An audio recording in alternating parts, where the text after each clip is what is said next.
Has the Hazer Group unlocked the holy grail for hydrogen production? And will Germany overcome its private sector investment challenges to remain the European leader in hydrogen? I'll go over these topics and give my thoughts on today's Hydrogen Podcast. So the big questions in the energy industry today are: how is hydrogen the primary driving force behind the evolution of energy? Where is capital being deployed for hydrogen projects globally? And where are the best investment opportunities for early adopters who recognize the importance of hydrogen? I will address the critical issues and give you the information you need to deploy capital. Those are the questions that will unlock the potential of hydrogen, and this podcast will give you the answers. My name is Paul Rodden, and welcome to the Hydrogen Podcast. First up today, in an article in Stockhead, Eddie Sunardo writes, "Broker upgrade, Hazer's hydrogen and graphite breakthroughs drive valuation higher." Eddie writes, investment advisory and stock brokering firm Euros Hartley has maintained its speculative buy recommendation for Hazer Group with a price target of 57 cents per share versus its current price of 40 cents. The analysts at Euros noted that there are multiple growth opportunities for Hazer. The company has recently made significant progress, particularly with its commercial demonstration plant. The CDP is a facility designed to showcase and scale up Hazer's proprietary technology for producing hydrogen and graphite from natural gas using a low-cost, low-emission process. The plant is intended to demonstrate the commercial viability of Hazer's process. Hazer has completed the CDP test program, running for an impressive 450 hours with a 99.6% uptime, which represents the longest successful run to date. This achievement marks a crucial milestone, Euro said, as it demonstrates the viability of Hazer's patented hydrogen and graphite production technology. Also, Hazer announced a $5.1 million R&D tax refund, which supplements the company's cash position of $8.4 million as of the end of September. This cash balance provides Hazer with more financial flexibility as it continues to advance its projects. In a note from Euros, it has been an important year for Hazer following the startup of the CDP in January of this year, and the achievement of testing milestones, de-risking the Hazer process as a scale-up, and evidence of the commercial credentials of the patented technology for the first time. Another crucial development for Hazer is the progress made on its graphite product, which is produced in significant quantities as a byproduct of its hydrogen production process. As Euros pointed out, almost 4 times as much graphite is produced compared to hydrogen as part of the Hazer process. This is important because the graphite could become a substantial revenue stream for the company, particularly as Hazer moves towards commercialization. Hazer's recent efforts to advance the graphite product include high-priority applications that require little to no post-treatment, which could result in higher margins. Euros highlighted the potential for higher-than-expected prices, noting that, quote, the pricing for certain high-priority applications could be as much as 50% above our previous estimate of $300 per ton. If realized, this would significantly boost the overall value of Hazer's projects, this according to Euros. And Euros' valuation of Hazer at 57 cents a share is based on the assumption that Hazer will license its technology for 10 hydrogen plants, but the valuation applies a 75% risk discount, reflecting the uncertainty of the long-term plan. The analyst also notes that should the graphite product achieve a higher realized price, the company could see a significant uplift in value, saying, quote, this could add around $200 million of additional value for a plant owner or $7 million in royalties, further demonstrating the materiality of a higher realized pricing for the graphite product. Looking ahead, Euros believes Hazer has several key catalysts that could drive the stock price higher. The company is aiming for the installation of a next-generation reactor in 2025, which would further demonstrate the commercial viability of its technology. There are also important upcoming events, such as potential licensing agreements for its Canadian project by the end of 2024, and progress on its expansion in markets like Japan, France, and Korea. Again, according to the report, the Canada project licensing agreement and FID target could significantly advance Hazer's pipeline of commercial opportunities. However, as with any speculative stock, there are risks, particularly around the execution of its long-term plans, this according to the broker. For instance, the commercial rollout of Hazer's technology is still in its early stages, and it may take time for the company to establish a solid track record. Okay, so now why is this Hazer process such a big deal? Well, unlike traditional methods like steam methane reforming, which are going to emit CO2, the Hazer process uses biomethane and iron ore as its key inputs. Now, with the iron ore as the catalyst, this is what really breaks down their biomethane in their reactor and bonds with the carbon in the methane, creating the graphite. So what does that mean for emissions? Well, traditional hydrogen production methods rely heavily on hydrocarbons, but they can emit up to 10 tons of CO2 per ton of hydrogen.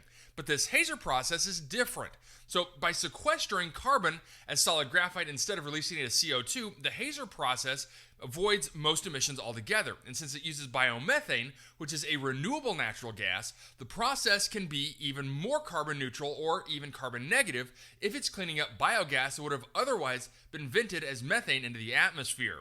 And let's not overlook the graphite that's also being produced as a byproduct. It really is a valuable resource, and it's used in batteries or industrial lubricants, and you can also use it in advanced materials like composites and electrodes. You can also refine it to create graphene and other highly advanced products like carbon fiber and carbon nanotubes.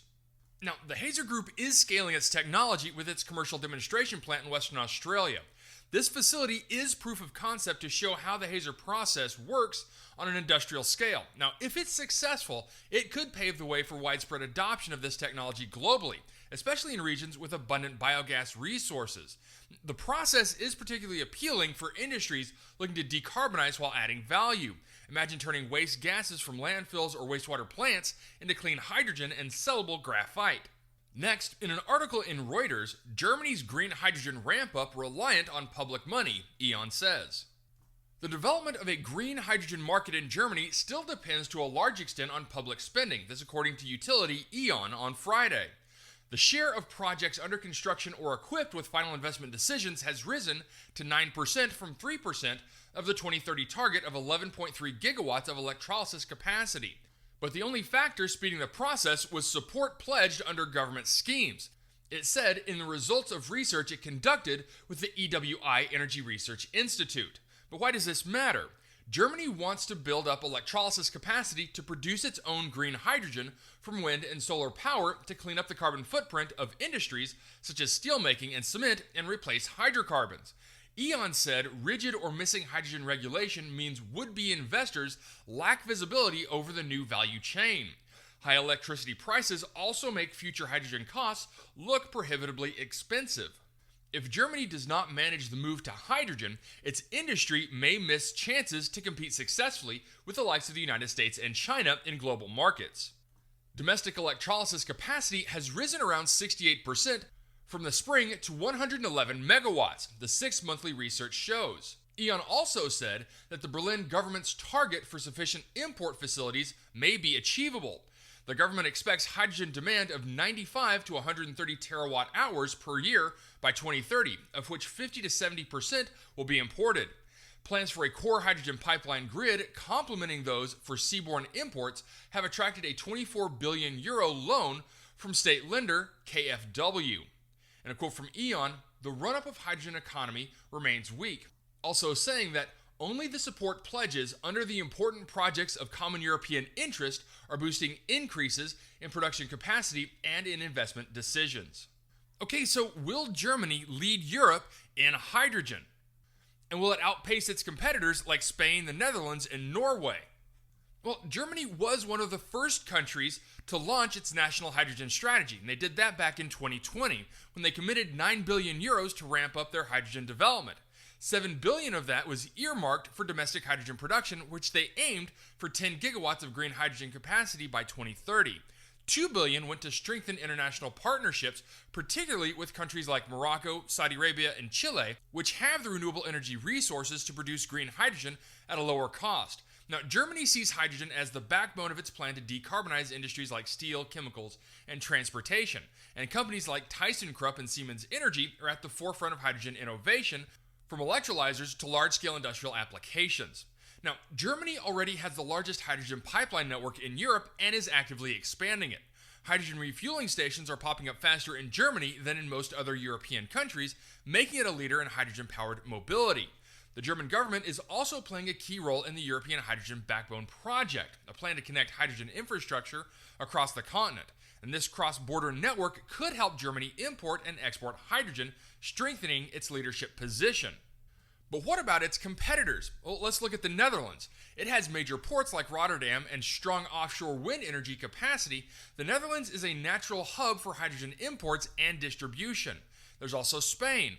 With their abundant solar and wind energy resources, they make it a clear cost-effective producer of green hydrogen, and the country is gearing up for large-scale exports. There's also Norway and Denmark. Both countries benefit from vast renewable energy resources and are positioning themselves as exporters of green hydrogen. But as this article pointed out, there are challenges remaining, including the heavy risk factor being tied with these hydrogen projects. There's also the renewable energy constraint, meaning Germany doesn't have enough domestic renewable energy to meet its hydrogen ambitions, so they have to rely heavily on imports. And that's going to create potential geopolitical vulnerabilities. And there's also the cost of green hydrogen. Producing green hydrogen is still expensive, and achieving cost parity with hydrocarbons will require massive scaling and innovation. There's also coordination across Europe.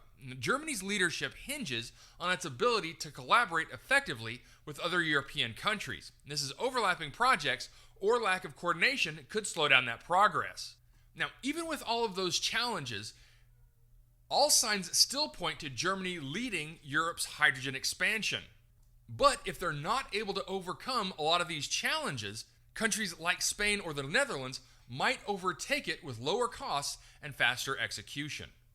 All right, that's it for me, everyone. If you have a second, I would really appreciate it if you could leave a good review on whatever platform it is that you listen to. Apple Podcasts, Spotify, Google, YouTube, whatever it is. That would be a tremendous help to the show. And as always, if you ever have any feedback, you're welcome to email me directly at info@thehydrogenpodcast.com. So until next time, keep your eyes up and honor one another. Hey, this is Paul. I hope you liked this podcast. If you did and want to hear more, I'd appreciate it if you would either subscribe to this channel on YouTube or connect with your favorite platform through my website at www.thehydrogenpodcast.com.